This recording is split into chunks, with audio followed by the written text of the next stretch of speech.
नमस्कार, जोहार। आप देख रहे चुनन न्यूज। मैं हूं निशा मिश्रा।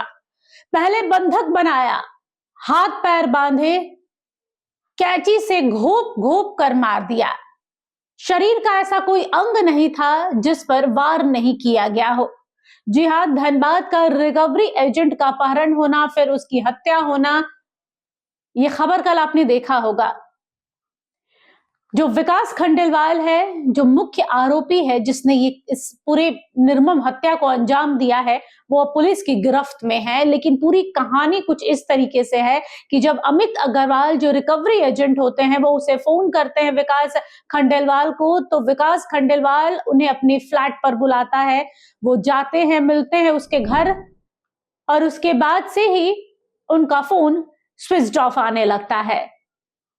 इधर अमित अग्रवाल जो हैं, उनकी पत्नी लगातार फोन कर रही होती है, लेकिन करीब 4 या 5 बजे के अराउंड उनका फोन जब बजता है तो विकास खंडेलवाल फोन उठाता है और कहता है कि आपके पति को अपहरण कर लिया गया है, उसके लिए आपको 15 लाख रुपए देने होंगे।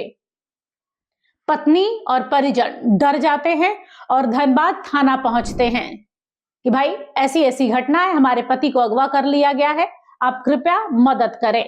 धनबाद पुलिस एक्टिव मोड में नजर आती है और जांच शुरू करती है। खंगालते खंगालते बात पता चलती है कि भाई वो विकास खंडेलवाल का जो फोन नंबर है वो लोकेशन पर पहुंचती है कि उसके फ्लैट का एड्रेस है।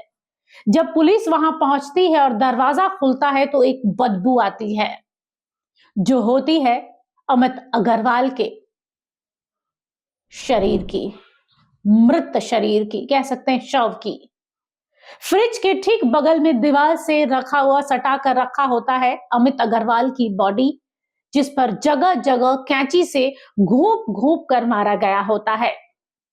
जब विकास खंडेलवाल को पुलिस गिरफ्तार करती है तो कहती है कि आखिर मारा क्यों, और ऐसे एक व्यक्ति एक दूसरे मर्द को कैसे मार सकता है? दोनों की शारीरिक जो क्षमता है एक बराबर होगी।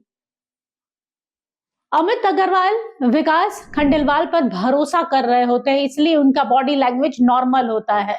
लेकिन विकास खंडेलवाल पहले से ही अलर्ट होता है कि मुझे उस व्यक्ति को खत्म करना है, मारना है, इसलिए वो पूरा सजग रहता है। और यही होता है कि एक आदमी काम एंड कूल है, दूसरा अलर्ट मोड पर है और वो हावी हो जाता है, वरना इतना आसान नहीं होता कि वो उन्हें बंधक बनाता और उन्हें मौत के घाट उतारता। पहले वो आरी से उनके नसों को काटता है, उसके बाद उनके हाथ पैर को बांधता है, मुंह को बांधता है, और उसके बाद कान के ठीक पीछे यानी इस हिस्से पर कैंची से वार करता है। विकास खंडेलवाल अपने होशो हवाश में ये घटना को अंजाम दे रहा होता है, क्योंकि उसका मकसद यही होता है कि अमित अग्रवाल को जिंदा नहीं छोड़ना है। और वही होता भी है कि शरीर के हर अंग पर कैंची से घोप घोप कर कई बार वार किए गए। पुलिस जब शव को देखती है तो निशब्द होती है और यह भी सोचती है कि पढ़ा लिखा व्यापारी व्यक्ति इस तरीके के घटना को अंजाम दे सकता है सिर्फ रिकवरी के लिए वो आए हुए एजेंट के साथ में। जिस फ्लैट को अमित अग्रवाल ने विकास खंडेलवाल को दिलाया था महज 40 लाख रुपए में, 70 लाख के फ्लैट को उस व्यक्ति के साथ में इस तरह की बर्बरता दिखाई है विकास खंडेलवाल ने। हालांकि अब वो पुलिस हिरासत में है, शव को लेकर पोस्टमार्टम के लिए भेज दिया गया है। लेकिन जब पुलिस विकास खंडेलवाल के घर पहुंचती है तो उसके घर पर उसके परिजन नहीं होते हैं, विकास खंडेलवाल अकेला होता है। और जब ये खबर अमित अग्रवाल के परिवार को दिया जाता है तो उनके जमीन से, कह सकते हैं उनके पैरों तले जमीन खिसक जाती है। उनके परिजन अस्पताल में पहुंचे हैं, लेकिन पुलिस ने उन्हें अंदर नहीं जाने दिया है। और उसके बाद से ये पूरी खबर आ रही है कि क्या अब रिकवरी एजेंट्स की जान को भी खतरा है?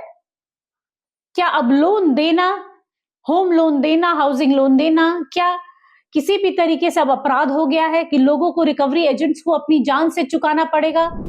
त्वरित कार्रवाई करते हुए जो भी इस केस से संबंधित पहलू थे उसमें छानबीन में हम लोग लगे, और अमित अग्रवाल के बारे में हम लोग पता करते करते बहुत सारी चीज़ें अनुसंधान के क्रम में आया। इसमें रात भर हम लोग छापामारी किए और सुबह हम लोग को उनका मोबाइल बरामद हुआ था। उसके आधार पर हम लोग 3-4 आदमी को हम लोग उठा के क्वेश्चनिंग किए थे। उसमें से एक व्यक्ति ने इस कांड में अपनी संलिप्तता स्वीकार की है और उसके स्वीकारोक्ति बयान के आधार पे हम लोग यहाँ पे सूर्या हाईलैंड सिटी में हम लोग ने छापामारी किया है। तो छापामारी के क्रम में जो अपहरित व्यक्ति थे उनका डेड बॉडी बरामद हुआ है और मोटरसाइकिल भी बरामद हुआ है में है। अभी उससे हम लोग और भी पूछताछ करेंगे कि ये जो घृणित घटना हुई है इसके पीछे का कारण क्या है। जो अभी तक पता चल के आ रहा है कि बैंक के लोन से संबंधित ये घटना हुई है। और विकास खंडेलवाल के बारे में ये पता चला कि इन्होंने बैंक से लोन लिया था और वो शायद से NPA हो गया था। उसी के क्रम में रिकवरी के क्रम में इनसे मुलाकात हुआ करती थी और ये जो भी घटना हुई है उसी से संबंधित है। अमित अग्रवाल गए क्यों थे? बैंक के कहने पर, उनका काम है, वो प्रोफेशन है उनका, और जब आप फ्लैट की कीमत नहीं चुका सकते हैं तो आपको लेना ही नहीं चाहिए था। एक अनपढ़ व्यक्ति से अगर ये गलती होना या जिसका दिमागी संतुलन खराब हो तो समझ में आता है कि इस तरीके की घटना को अंजाम दे सकते हैं, लेकिन एक पढ़ा लिखा व्यापारी वर्ग का व्यक्ति विकास खंडेलवाल सिर्फ चंद लाख रुपए के लिए एक व्यक्ति की जान ले लेता है। इस पूरी घटना से धनबाद एरिया में अभी भी मतलब कह सकते हैं कि लोग सुन रहे हैं तो स्तब्ध हैं। उस फ्लैट के, उस पूरे बिल्डिंग के जो लोग हैं वो सोच रहे हैं कि हमारे नीचे और ऊपर के फ्लैट में इस तरीके की घटना हो रही है और हमें पता तक नहीं है। एक व्यक्ति को मौत के घाट उतार दिया गया है। लोग डरे हुए हैं, सहमे हुए हैं। और झारखंड में ये पहली बार नहीं है कि इस तरीके के अपराध हो रहे हैं। कहीं पर किडनैपिंग हो रही है। बोकारो का केस आप लगातार देख रहे हैं। महिलाओं को और बच्चों को किडनैप करने का लगातार सिलसिला जारी है। सिलसिलेवार तरीके से लगातार रांची में किडनैपिंग को अंजाम दिया जा रहा है। कह सकते हैं कि पूरे झारखंड में अपराध चरम पर है। अपराधी एक्शन मोड में है क्योंकि उन्हें भी पता है कि यहां होने वाला कुछ भी नहीं है। लेकिन इस केस में कह सकते हैं कि धनबाद पुलिस ने बहुत अच्छा काम किया है। काश अमित अग्रवाल जिंदा होते तो उनके परिवार के लिए बहुत अच्छा होता। फिलहाल के लिए यही कहेंगे कि अपराधी जो है वो सलाखों के पीछे है। उसने अपना गुनाह कबूल कर लिया है। अमित अग्रवाल के शव को पोस्टमार्टम के लिए भेज दिया गया है। पुलिस ने ब्रीफ भी, आज प्रेस कॉन्फ्रेंस भी किया था। फिलहाल के लिए इस खबर पर बस इतना ही। जोहार, नमस्कार। अगर आपको हमारा ये वीडियो अच्छा लगा तो इसे लाइक करें, शेयर करें और हाँ, सब्सक्राइब करना ना भूलें।